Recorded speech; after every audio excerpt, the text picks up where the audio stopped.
साजनबाजी प्यारी सत्संग जियो, जैसा आपको मालूम है नवंबर का महीना सच्चे रहबर साईं मस्ताना जी महाराज जिन्होंने सच्चा सौदा बनाया, उनका पवित्र जन्म महीना सत्संग देश विदेशों में मनाती है। पूरा महीना सेवा कार्य चलते हैं, पूरा महीना राम नाम ओम हरि अल्लाह खुदा रब वाहिगुरु ईश्वर की भक्ति इबादत की जाती है, खुशियां मनाई जाती हैं और सच्चे मुर्शिदे कामिल के जन्म माह की बहुत बहुत आपको मुबारकबाद देते हैं, बधाइयां देते हैं और आशीर्वाद कहते हैं। जी, राम नाम ऐसी ताकत है, जब इंसान इसे सुन लेता है, जब ये दिलो दिमाग में बस जाती है तो अंदर बाहर के तमाम रोगों को खत्म कर देती है। तो इसलिए राम नाम ओम हरि अल्लाह गौड़ खुदा रब वाहिगुरु ईश्वर मालिक का नाम आपकी सेवा में अर्ज करेंगे। पर उससे पहले थोड़ा सा साईं मस्ताना जी महाराज जिन्होंने सच्चा सौदा बनाया, सर्व धर्म सम करना सिखाया, उस दाता पर ने बिलोचिस्तान जो कि अब पाकिस्तान में है, पहले एक ही था, तो वहां से ये नाम की अलख जगाई। चर्चा कि मालिक एक है, हम सब एक हैं, कोई ईर्ष्या ना करो, नफरत ना करो, लड़ाई झगड़े ना करो, सबसे निस्वार्थ भावना से प्यार हो, सब एक ही मालिक की औलाद हैं, सबको बनाने वाला मालिक एक है, हम सब एक हैं। तो ये चर्चा साईं मस्ताना जी महाराज ने की। बचपन में ही साईं जी दया के पुंज थे। घर में बहुत बड़ी दुकान थी, मंदिर था। तो एक बार माता जी ने खोआ बनाया कि भाई इसे दुकान पे बेचेंगे, दे आ वहां रख दे। रास्ते में कुछ फकीर बैठे थे, उन्होंने कहा कि हमें बहुत जोर से भूख लगी है, बड़े भूखे हैं, हमें खाना दे दे। तो बिल्कुल छोटे से नन्हे से बच्चे थे साईं जी, तो वो खाना वहां पे दे दिया, सारा जो बर्फी वगैरह जो खोआ बनाया था। अब सोचने लगे कि माता को क्या कहेंगे जाके, खाना तो यहीं पे सबको खिला दिया है। तो ख्याल आया कि सने बाग लगा हुआ था, लोग वहां मजदूरी कर रहे थे, मेहनत कर रहे थे। तो साईं जी जो बचपन में छोटे से बच्चे थे, उस समय की बात, जाके कहने लगे मैंने भी मजदूरी करनी है। वो जमींदार कहने लगा भाई तू छोटा बच्चा है, तू क्या मजदूरी करेगा? कहता नहीं, मैंने भी मजदूरी करनी है। कहने लगे ठीक है। मजदूरी की और सारा दिन इतनी मेहनत की कि वो जमींदार भाई भी हैरान रह गया कि अब बड़े लोगों से ज्यादा मेहनत कर रहा है ये छोटा बच्चा, है कौन ये, कहां से है? पैसे दिए, उसके साथ हो लिया और जाके माता के हाथ पे साईं जी ने वो पैसे रख दिए कि ले मां ये पैसे। तो वो आदमी पीछे आया, कहने लगा माता आपकी कोई कमी तो नहीं है? कहती क्यों बेटा? तो आपने अपने बेटे को मजदूरी पे क्यों लगाया है? कहने लगे नहीं, हमने तो कोई मजदूरी नहीं करवाई। कहते आज सारा दिन इन्होंने खेत में काम किया है और इतना काम किया है कि बड़े इंसान नहीं कर पाए जितना ये छोटा सा बच्चे ने काम किया है। तो ये उसी मजदूरी के पैसे हैं। तो माता जी ने बेपरवाह साईं जी से पूछा क्या आपने मजदूरी की? तो मस्ताना जी महाराज कहने लगे, हाँ माता, मैंने मजदूरी की। क्यों? आपने जो खुआ दिया ऐसे ऐसे मैंने संतों को खिला दिया, पर आपके प्रति मेरा फर्ज था, आपने कमाई के लिए भेजा था, तो मैंने सोचा मां को खाली हाथ थोड़े ही जाऊंगा, तो मेहनत की और जितने मिठाई के पैसे उससे ज्यादा पैसे तेरे हाथ पे रख दिए। मां ने छाती से लगा लिया, आंखों से अश्रुधारा बह निकली। क्या आप सोच सकते हैं 7 साल का 8 साल का बच्चा ऐसा कर सकता है? इतनी उसके अंदर गहरी सोच आ सकती है कि मां क्या सोचेगी, फकीरों को खिला दिया, मां को अलग से पैसा दें, कल्पना भी नहीं कर सकता, सोचना तो दूर की बात। तो इसी से मालूम होता है कि संत पीर पैगंबर मालिक स्वरूप मालिक के भेजे आते हैं, वो गॉड गिफ्टेड होते हैं, उन्हें बनाया नहीं जाता, प्रभु बने बनाए भेजते हैं। तो साईं मस्ताना जी महाराज ने खूब राम नाम का डंका बजाया, सुमरन करते, भक्ति करते, इबादत करते, सेवा करते, भाग दौड़ के खूब सेवा करते। जब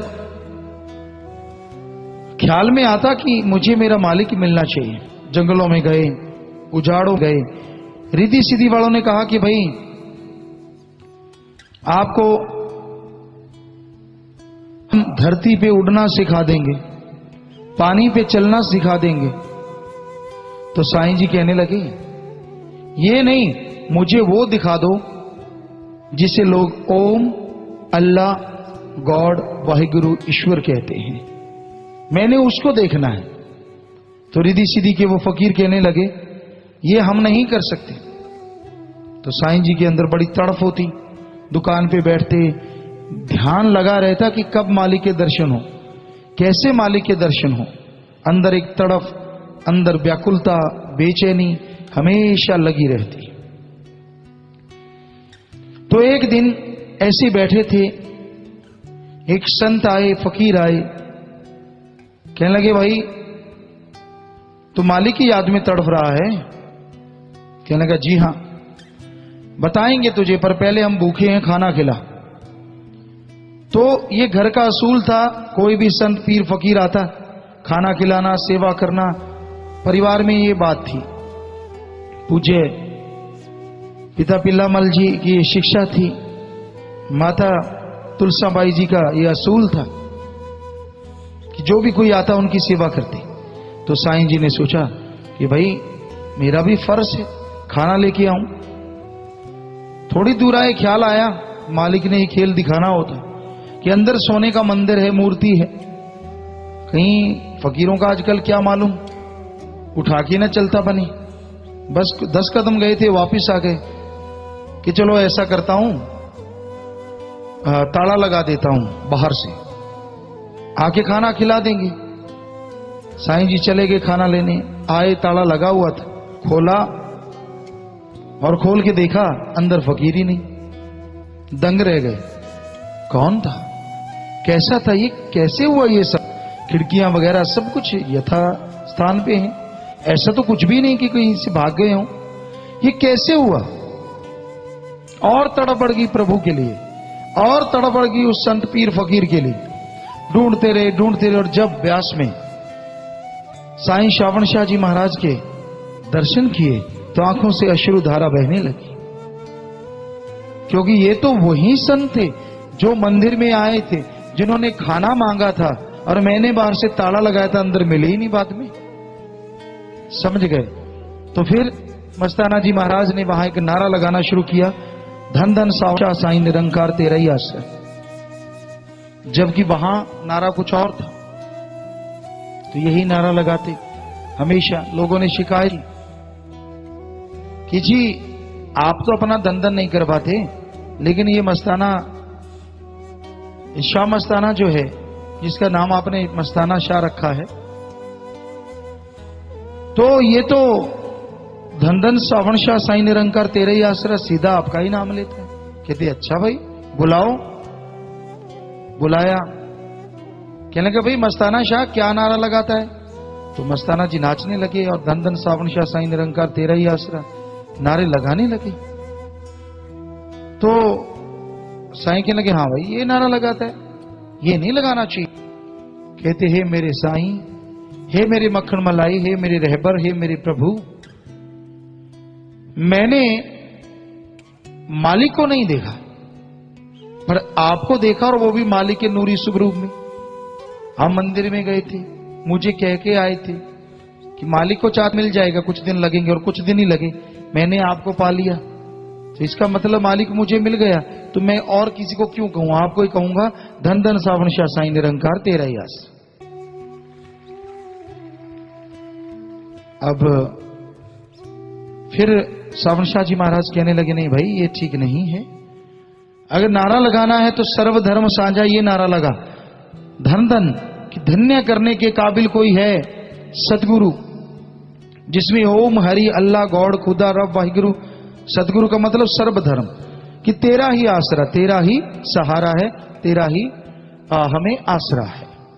तो तब से साईं मस्ताना जी महाराज ने ये नारा लगाना शुरू किया। वहां से श्रावण शाह जी महाराज ने फिर कहा कि आपने बागड़ जाके तारना है, हरियाणा साइड राजस्थान की सीमा में जाइए, वहां के नाम देना शुरू करो।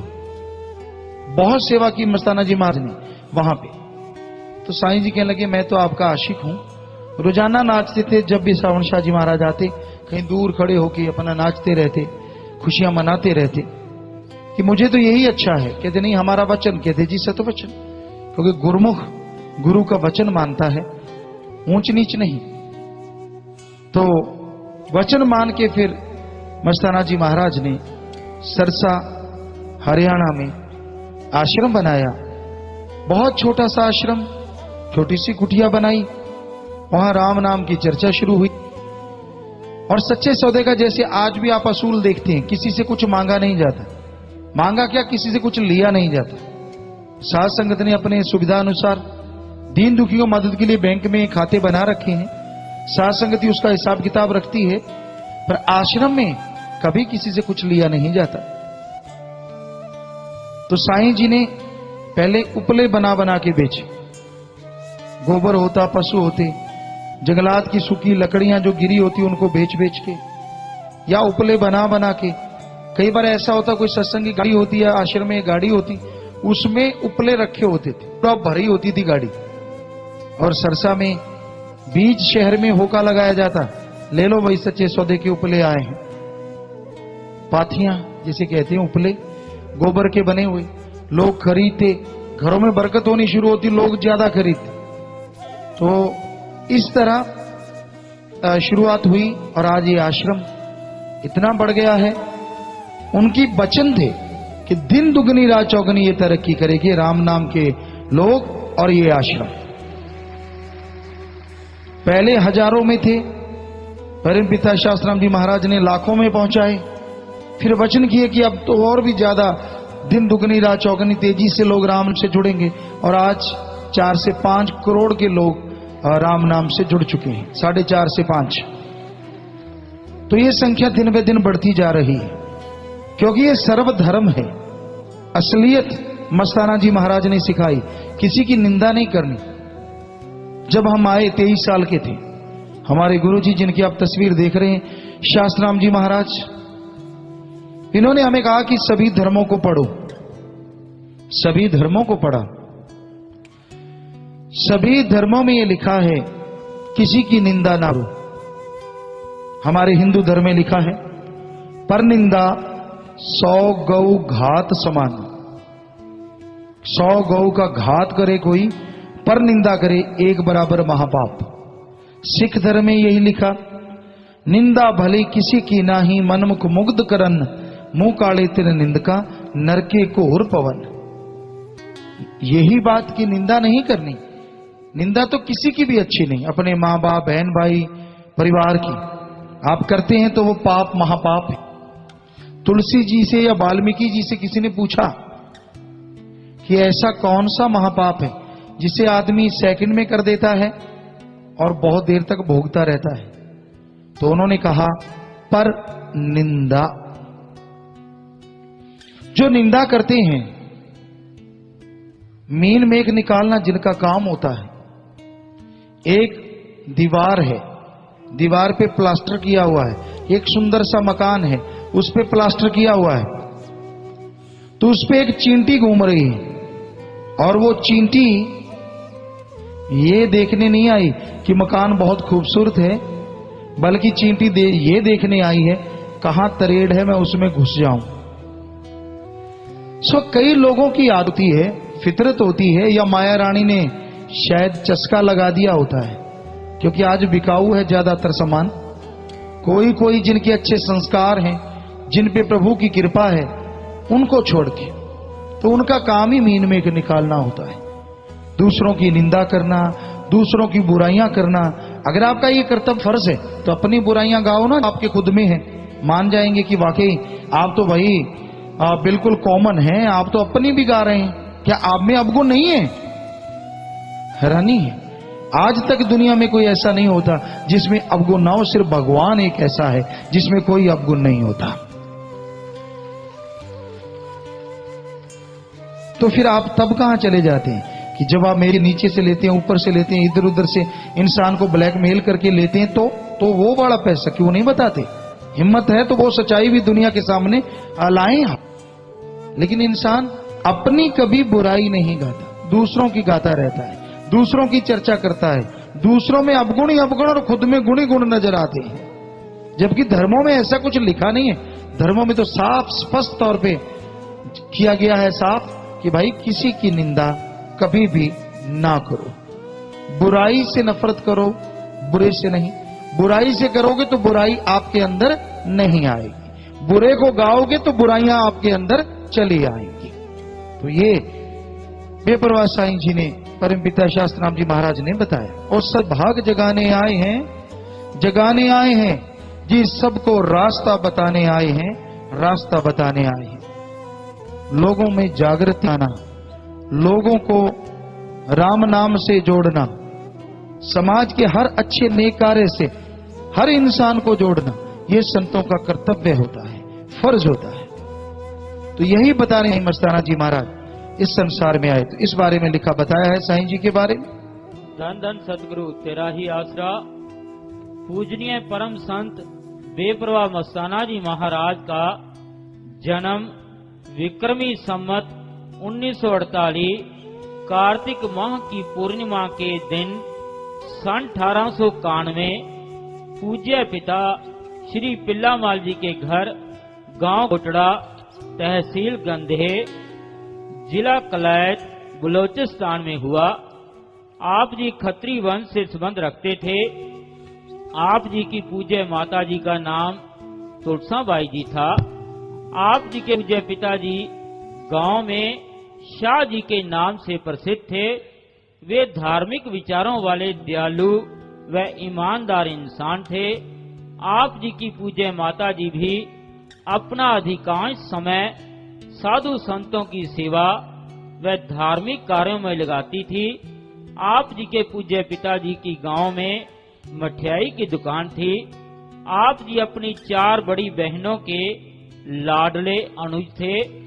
आप जी के पूज्य माता पिताजी ईश्वर से पुत्र प्राप्ति की मनोकामना किया करते थे। जो भी साधु महात्मा कुछ पाने की चाह में उनके घर आता तो वे असीम श्रद्धा से अभिभूत होकर उसकी सेवा में जुट जाते। एक बार पूज्य माता जी की भेंट एक मस्त मौला फकीर से हुई। उन्होंने उस फकीर की भरपूर सेवा की और पुत्र प्राप्ति की अभिलाषा प्रकट की। माता जी की सेवा से प्रभावित होकर उस फकीर ने कहा कि माता जी, पुत्र तो आपके घर जन्म ले लेगा, लेकिन वह दुनिया को तारने के लिए आएगा, आपके काम नहीं आएगा।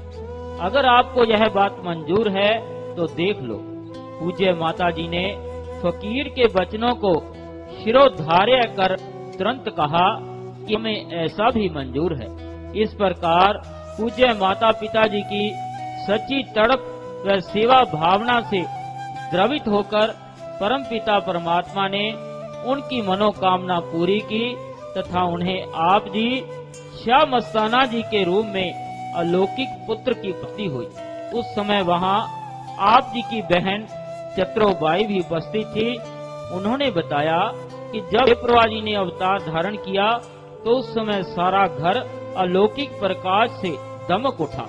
मेरी आंखें चुंधिया गई। इतना मनमोहक प्रकाश मैंने पहले कभी नहीं देखा था।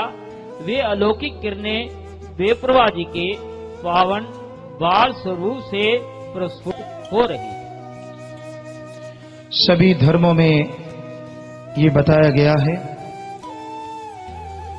कि इस घोर कलयुग में राम नाम में बैठना बड़ा मुश्किल होगा, पर जिनके मां बाप के अच्छे संस्कार, इंसान खुद मर्जी मालिक है, खुद मुख्तियारी का फायदा उठाए तो सत्संग में आता है। लेकिन सबसे बड़ा कारण एक और भी हमारे धर्मों में बताया है, जिन पे कृपा राम की वो चल सत्संग आए, कि जिन पे राम की कृपा है। ओम हरि अल्लाह वाहिगुरु नाम जितने मर्जी लीजिए, बात एक ही कि उस मालिक की कृपा है, वो सत्संग में चल के आते हैं। वरना बड़ा मुश्किल है सत्संग में चल के आना, राम नाम में बैठना, प्रभु की भक्ति इबादत को सुनना बड़ा ही मुश्किल है।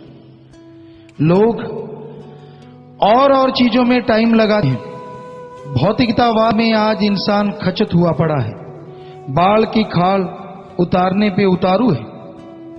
लेकिन राम नाम में आराम से बैठना भी मुश्किल है। कोई ना कोई बात, कोई ना कोई चर्चा जीव करता रहता है, दुखी होता रहता है, परेशान होता रहता है। खुशी उससे ही मिलती है जो वचनों को मानता है। क्यों, किंतु परंतु जो जीव करते हैं खुशियां हासिल नहीं कर पाते। राम नाम में जो जिज्ञासा है, जीव को पूछो, जरूर पूछना चाहिए। संत, पीर, फकीर एक टीचर, एक मास्टर की तरह होते हैं। उनका काम लोगों को बताना है कि आप सवाल पूछिए, कोई आपके अंदर डाउट, कोई आपके अंदर शक अगर है तो फकीर से क्लियर करवाइए। जैसी में आवे खस्म की बाणी, तैसड़ा करी ज्ञान बिला लो। जैसा भगवान ख्याल देंगे वैसा फकीर बता देते हैं। सो इंसान के ऊपर मेहर होती है, प्रभु कृपा होती है, तो वो सत्संग में चल के आता है, सत्संग में आके बैठता है और सुन के अमल कमाता है। सत्संग में आना, फिर सुनो और सुन के अमल करो, फिर ही बेड़ा पार होता है। सत्संग में ये सिखाया जाता है कि राम नाम का जाप करो, प्रभु के नाम का सुमरन करो, कभी किसी का दिल ना दुखाओ, सबसे निस्वार्थ भावना से प्यार करो, यहां तक संभव हो भला करो, भला मांगो और भला करने की प्रेरणा दो। कभी भी किसी का बुरा ना सोचो, ना करो। संत ये शिक्षा देते हैं। तो सत्संग में जो चल के आते हैं उनको रास्ते का मालूम पड़ता है कि भगवान तक जाने वाला रास्ता कौन सा है। वो रास्ता सबके अंदर मौजूद है। कोई ऐसी जगह नहीं, कोई ऐसा स्थान नहीं जहां प्रभु विद्यमान ना हो, विराजमान ना हो। कण कण में, जर्रे जर्रे में भगवान है। पर उसको पाने के लिए हमें अपना ध्यान एकाग्रना पड़ेगा। दुनियादारी की तरफ से ध्यान हटा के प्रभु से जोड़ना होगा। ओम हरि अल्लाह राम की भक्ति इबादत से जोड़ना होगा। तभी अंत्यकरण में प्रभु विराजमान है, नजर आने लगेंगे। और जब अंदर नजर आते हैं तो कण कण में भी नजर आएंगे।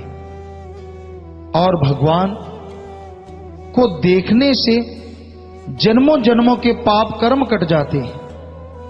जीते जी गम, दुख, दर्द, चिंता, परेशानियों से मुक्ति मिल जाती है। इसलिए इस घोर कलयुग में आप हमेशा बहार छाई रहे, खुशियां मिलती रहें, इसके लिए जरूरी है आप प्रभु के नाम का सुमरन जरूर किया करें, राम नाम का जाप जरूर किया करें। तो भाई सीधा रास्ता प्रेम बताएं जी, धर्म जात ना काम छुड़ाएं जी, ना दान किसी से लेते, बस प्रेम का धन ही देते जी, प्रेम रूप घट घट में समाये हैं। इस बारे में लिखा बताया है। संत कहते हैं कि प्रभु एक है और उसके मिलने का रास्ता भी एक है। ये ऐसा साधन है जो किसी की कौमियत या मजहब में दखल नहीं देता। किसी कौम या मजहब का आदमी हो, इसको बिना रोक टोक के कर सकता है। ये नाम का रास्ता सबके घट अंदर है। जो अंदर जाए जुक्ति द्वारा, वो उस पर चलकर मालिक से एक हो सकता है। संतों के मत में प्रेम की ही शिक्षा है। प्रेम और मालिक एक ही चीज है। प्रेम मालिक है और मालिक का रूप प्रेम है। संतों और औरों के अंदर यदि कोई भेद है तो केवल प्रेम का ही है। वो प्रेम देहधारी होते हैं और इसी की दात बख्शते हैं। वो सब पुण्यवानों और पापियों से प्यार करते हैं। दुनिया में सबसे ज्यादा प्यार करने वाले होते हैं, क्योंकि प्रेम ही सच्चा मजहब है। सबसे प्रेम करो, कभी किसी का दिल ना दुखाओ। निस्वार्थ बेगर जो मोहब्बत करते हैं, भगवान की कृपा पात्र सबसे जल्दी वही बना करते हैं। तो इसलिए भाई, सबसे प्रेम करना और राम का नाम जपना, जो लोग जीवन का उद्देश्य बना लेते हैं, उन्हें अंदर भी खुशियां रहती हैं और बाहरी तौर पे भी वो खुश रहा करते हैं। जो चलकर संगत में आज, वो खुद का भेद है पाए जी। जीव कौन कहां से आया, भेद संतों ने बतलाया कि मालिक से कब से बिछुड़ के आए हैं। सत्संग, सत माने ओम हरि अल्लाह वाहिगुरु राम, और संग यहां पे उसकी सच्ची चर्चा हो, बिना पाखंड, बिना ढोंग, बिना दिखावे के यहां प्रभु का नाम लिया जाता हो। ओम हरि अल्लाह वाहिगुरु गॉड खुदा रब, एक ही मालिक के नाम है सब। यहां ये शिक्षा दी जाती हो, अमल करना सिखाया जाता हो, वो ही सच्चा सत्संग है। सत्संग जी, यहां आश्रम में कभी किसी से कोई दान चढ़ावा नहीं लिया जाता। बहुत साथ संगत की ये मांग थी कि हमें पुण्य करना है, दान करना है, तो उनके लिए शास्त्रम जी गिरनेस वेलफेयर फोर्स विंग एक ऐसे ही विंग बनाया गया, जिसमें पूरी साथ संगत दीन दुखियों को मदद के लिए बैंक में पैसा जमा करवाती रहती है। और जरूरत पड़ने पे कोई आर्थिक तौर पे कमजोर इंसान है, जैसे अभी एक मुहिम चलाई गई कि जितने भी फौजी शहीद हुए हैं, उनकी जो विधवाएं हैं, उनको आर्थिक मदद दी जाए। और फिर शास्त्रम जी गिरनेस वेलफेयर फोर्स विंग की तरफ से आर्थिक मदद चेक दिए गए उनको, और यह भी सुनिश्चित किया गया कि महीने का राशन हर महीने साथ संगत उनको पहुंचाए। यानी ता उम्र के लिए, कि बेचारी वो विधवा भटक रही थी, जिसके पति कुर्बान हो गए देश के लिए, हमारे अमन चैन के लिए, तो उनके लिए फिर ये एक तरीका बनाया गया कि महीने के महीने उन्हें पूरा राशन, खाने पीने का सामान दिया जाएगा। तो इस तरह विधवाओं की शादियां, गरीबों का इलाज। अभी एक पीछे बहुत ही गरीब, अति जरूरतमंद सज्जन आए थे, जिनके बेटे की दोनों किडनी फेल हो गई, डायलिसिस पे थे। तो शास्त्रम जी गिरनेस वेलफेयर फोर्स विंग की तरफ से 2 या 3 लाख रुपए का चेक उनको दिया गया कि आप अपने बेटे का इलाज करवाइए। तो इस तरह साथ संगत ने एक बैंक में अकाउंट्स खोला हुआ है, वहां पैसा उनका जमा होता है और वो दीन दुखियों की मदद में लगाया जाता है। सो उसमें तो है, आश्रम में ऐसा कुछ नहीं है कि गोल कर रखा जाए, चद्दर बिछाई जाए, आइए चढ़ाइए, क्योंकि मांगन मरण समान है। मत कोई मांगो भीख, मांगन से मरना भला, ये सतगुरु की सीख। भगवान दाता था, दाता है और दाता ही रहेगा। वो मंगता नहीं हो सकता। चाहे ओम कहो, अल्लाह वाहिगुरु गॉड खुदा रब, क्या आपने भगवान को पैसा उठाते देखा है? कभी नहीं। इंसान ही चढ़ाते हैं और इंसान ही उठा के खा जाते हैं। ईश्वर जी तो कभी कहीं से कुछ लेने नहीं आते। तो यही सच्चाई है, यही वास्तविकता है कि मालिक तो देता है। हर धर्म में लिखा हुआ है। हमारे हिंदू धर्म में पवित्र वेद शास्त्रों में लिखा है, भगवान से मांगो, भगवान से मांगो अच्छा पानी, अच्छी धरती, अच्छी हवा, अच्छा वातावरण, अच्छी संतान, अच्छी सेहत। अरे भगवान से मांगना है तो भगवान को मांगो। कहीं नहीं लिखा कि भगवान को कुछ दो, भगवान से मांगो। ये इस्लाम धर्म में लिखा है। अल्लाह ताला रहमो करम का दाता है। कायदे से कोई मांगता है तो उसका मूसलाधार रहमो करम इतना बरसता है कि दामन यानी झोलियां छोटी पड़ जाती हैं और रहमो करम बरसता चला जाता है। सिख धर्म में भी ये लिखा, जो मांगे ठाकुर अपने से सोई सोई देवे, कि कोई मांगे कायदे से, लगन से, मालिक सब कुछ दे देता है, कमी नहीं छोड़ा। तो भाई ये हकीकत है, यही वास्तविकता है कि आप प्रभु से मांगे। प्रभु को हम क्या दे सकते हैं?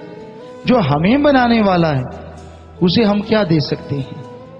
देना चाहो तो दे सकते हो अपने गलत गंदे बुरे विचार, कि हे प्रभु मैं तुझे अपने ये बुरे विचार समर्पित करता हूं, आइंदा मैं ये बुरे कर्म नहीं करूंगा, तौबा कर लीजिए।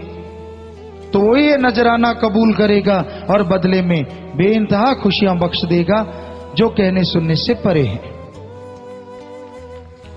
तो इसलिए भाई प्रभु तो दाता है, दया का सागर है, रहमत का मालिक है, रहमो कर्म लुटाता है, किसी को कोई कमी नहीं छोड़ता, किसी भी तरह की, ना अंदर कमी ना बाहर कमी। तो हम उसे दे नहीं सकते, उससे ले सकते। लेना हमारा हक। जैसे मां बाप से औलाद लेती है तो वो गुनाह नहीं, क्योंकि एक हक बनता है जिसे कानून भी कहता है आपका हक है, बेटे का भी उतना और बेटी का भी उतना। तो उसी तरह ओम हरि अल्लाह राम मालिक से भी लेना हक है। हक बनता है कि हम उस प्रभु से मांगे, क्योंकि उससे मांगेंगे तो वो ऐसा अनमोल तोहफा बख्शेगा कि जन्म मरण का भी चक्कर खत्म कर देगा। वो समर्थ है, वो पावर है, सारी पावरें उसी से है। तो भाई उस प्रभु से मांगे, तभी पता चलेगा वो भगवान दया का सागर, रहमत का दाता है।